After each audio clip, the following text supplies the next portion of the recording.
નમસ્કાર વિદ્યાર્થી મિત્રો, હું કૈલાસ રાજગોર આપ સૌનું મારી યુટ્યુબ ચેનલમાં હાર્દિક સ્વાગત કરું છું। ઘણા દિવસો પછી આજે આપણે વિડીયો ઉતારી રહ્યા છે, ત્યારે તમને બધાને ખ્યાલ હશે કે સીસી મેન્સનો ગ્રુપ બીનો જે છે એનો સિલેબસ આવી ગયો છે। તો મને થયું કે ચાલો આજે તમને ગ્રુપ બીમાં મુખ્ય પરીક્ષાની તૈયારી કેવી રીતે કરવી તેના વિશે અને તેમાં કઈ કઈ બુક વાંચવી તેના વિશે થોડી માહિતી આપું।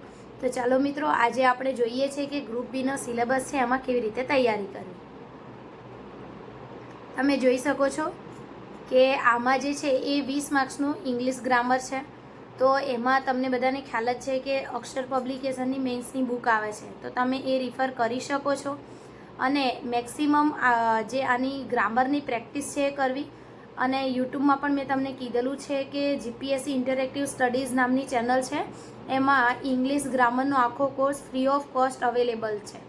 તો તમે લોકો એ યુઝ કરી શકો છો, જેનાથી તમારા ગ્રામરમાં સારા એવા માર્ક્સ તમે ગેઇન કરી શકશો। અને પછી જો આપણે વાત કરીએ તો ગુજરાતી માટે પણ અક્ષરની બુક આવે છે, તમે એ વાંચો અને મેક્સિમમ રિવિઝન કરો। અને જે પૂછાયેલા જે જીપીએસસીના ડીવાયએસઓના કે કોઈ પણ પરીક્ષાના જે પ્રશ્નો છે એનું મેક્સિમમ પ્રેક્ટિસ કરો, જેથી કરીને તમને ખ્યાલ આવે કે ગ્રામરમાં તમને કેવા ક્વેશ્ચનમાં તમને પ્રોબ્લેમ થાય છે અને તમે કયા તમારા વીક પોઈન્ટ છે અને કયા તમારા પ્લસ પોઈન્ટ છે। મિત્રો, તમને ખ્યાલ જ હશે કે આ 200 માર્ક્સની મેન્સ છે, પરંતુ એમસીક્યુઝ હશે। એમાં તમને 120 મિનિટ આપવામાં આવશે, એમાં તમારે 200 માર્ક્સના ક્વેશ્ચન્સ અટેમ્પ કરવાના છે। તો આગળ આપણે જોઈએ તો રાજ્ય વ્યવસ્થા છે અને તેમાં આરટીઆઈ પણ એક નવો ટોપિક એડ કર્યો છે આ લોકોએ। તો તમને ખ્યાલ હશે કે ભારતના બંધારણ માટે મેં અગાઉ પણ મારા વિડીયોમાં કહ્યું છે કે યુવા ઉપનિષદની જે બુક છે બેસ્ટ છે। તમે એનું જે આમાં ટોપિક આપેલા છે એ ટોપિક વાઇઝ રીડિંગ કરો। અને આરટીઆઈ એક્ટ માટે ગુજરાતીમાં પીડીએફ મળે છે, જો એવું હશે તો હું મારી ટેલિગ્રામ ચેનલમાં એ મૂકી દઈશ। જીપીએસસી ક્લાસ 1 2 3 બાય ડીસી લખેલું છે એ ચેનલનું નામ, એ ડિસ્ક્રિપ્શનમાં હું લિંક મારી ચેનલની મૂકું જ છું। તો તમે એમાંથી હું પીડીએફ મૂકી દઈશ, તો તમે એ યુઝ કરી શકો છો, જેથી તમને આરટીઆઈ માટેની સારી એવી માહિતી મળી રહે। જો મને ટાઈમ રહેશે તો હું આરટીઆઈ એક્ટ ઉપર આખો એક વિડીયો બનાવીશ, જેથી કરીને તમને આવનારી એક્ઝામમાં મદદરૂપ નીવડે।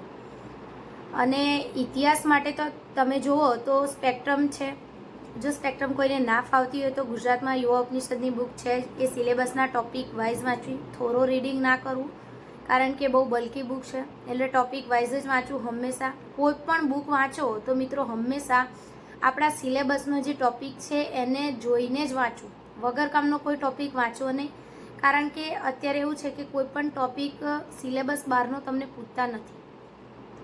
અને હવે આપણે આગળ જોઈએ તો સાંસ્કૃતિક વારસો છે, તો એમાં પણ ભારત અને ગુજરાતનો છે, તો એમાં પણ યુવા ઉપનિષદની બુક આવે જ છે, એમાં સારું એવું તમને મટીરિયલ મળી જશે। અને આમાં જે પૂછ્યું છે એટલા જ ટોપિક કવર કરજો મિત્રો।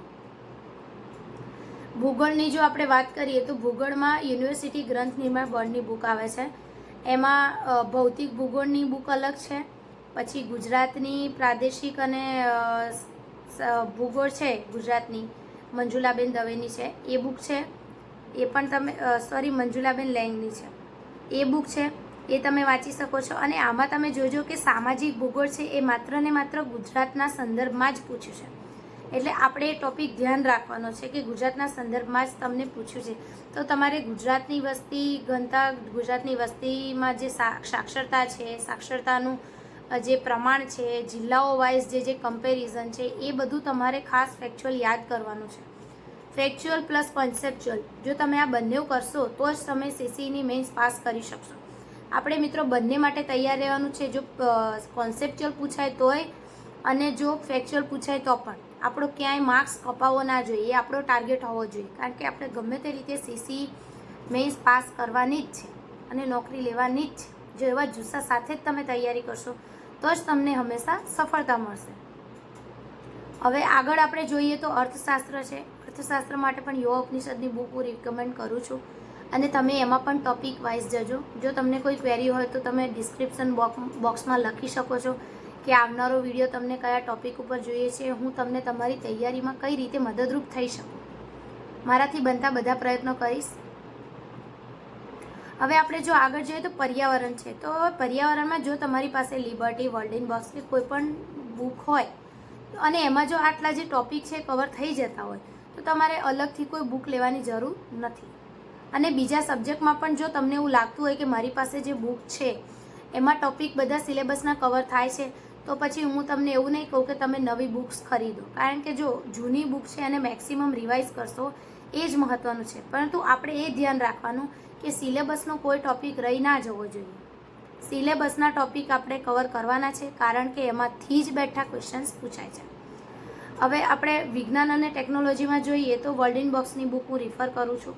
તમને જે કદાચ એવું લાગતું હોય કે આ ટોપિક મારી પાસે કોઈ બુકમાં કે કોઈ ક્લાસનું મારી પાસે મટીરિયલ છે એમાં કવર થઈ જાય છે, તો તમે એ પણ ફોલો કરી શકો છો. પ્લસ આપણે વિજ્ઞાનમાં મોસ્ટલી કરંટ અફેર્સ પૂછતા હોય છે, જે મિસાઇલ હોય કે ઇસરોના કોઈ કાર્યક્રમ હોય એ રીતનું, તો તમારે એ ધ્યાન રાખવું. અને જે પ્રાદેશિક, રાષ્ટ્રીય અને આંતરરાષ્ટ્રીય કક્ષાની મહત્ત્વની ઘટનાઓ છે જે 30 માર્ક્સની છે, મતલબ એ આખું કરંટ અફેર્સ છે.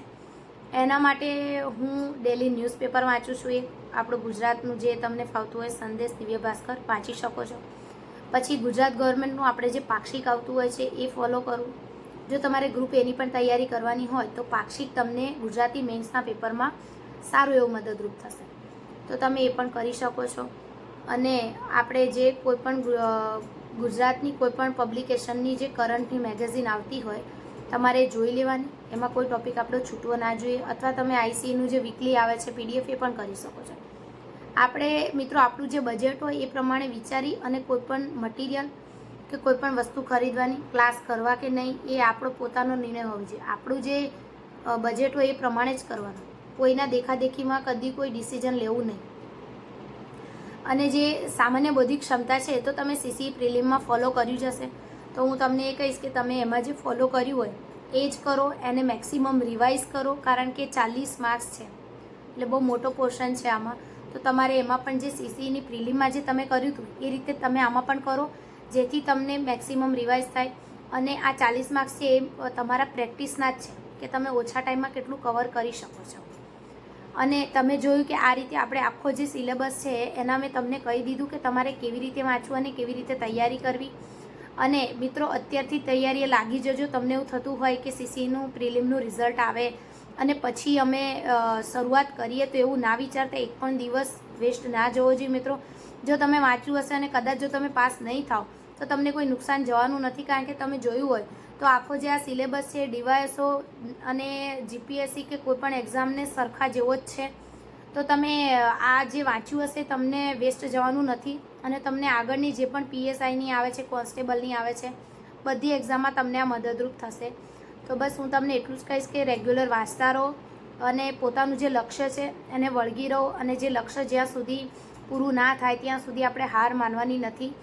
અને સ્વામી વિવેકાનંદે પણ કીધું છે કે ઉઠો, જાગો અને ધ્યેય પ્રાપ્તિ સુધી મંડ્યા રહો. તો આપણે પણ એ જ કરવાનું છે. ડેલી મેક્સિમમ 8 કલાક મિનિમમ રિવિઝન રીડિંગ થવું જોઈએ. તમારું કન્સિસ્ટન્સી હોવી જોઈએ.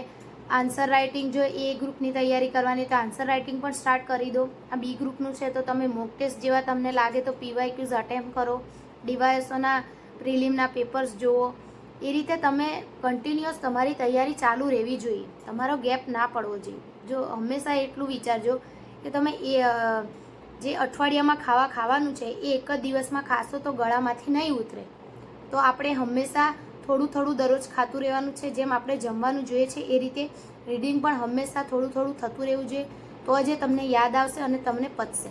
એમને તમે છેલ્લા ટાઈમે જો ઉતાવળમાં વાંચ્યું હશે તો તમને યાદ નહીં આવે અને તમને એક્ઝામમાં અનુભવ પણ હશે જ કે આપણે જ્યારે લાસ્ટ ટાઈમમાં વાંચ્યું હોય છે તો આપણને યાદ આવતું નથી. કેમ? કારણ કે એ તમારી મેમરીમાં સેટ નથી થયું હતું.